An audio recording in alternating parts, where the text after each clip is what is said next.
പായ്വഞ്ചിയിൽ ലോകം ചുറ്റിയുള്ള സമുദ്ര സഞ്ചാരത്തിനൊരുങ്ങുകയാണ് Indian നാവികസേനയിലെ lieutenant കമാൻഡർമാരായ കോഴിക്കോട്ടുകാരി K ദിൽനയും കൂട്ടുകാരിയും തമിഴ്നാട്ടുകാരിയുമായ A രൂപയും.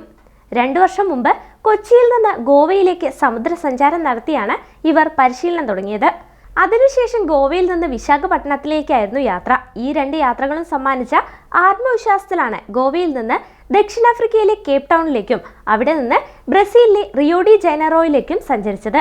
ഗോവയിൽ നിന്ന് 22 ദിവസം കൊണ്ട് മൗറീഷ്യസിലേക്കും തിരിച്ച് അത്രയും ദിവസം കൊണ്ട് ഗോവയിലേക്കും യാത്ര ചെയ്ത അനുഭവങ്ങൾ അടിസ്ഥാനമാക്കിയാണ് അടുത്ത യാത്രയ്ക്ക് ഇവർ ഒരുങ്ങുന്നത്.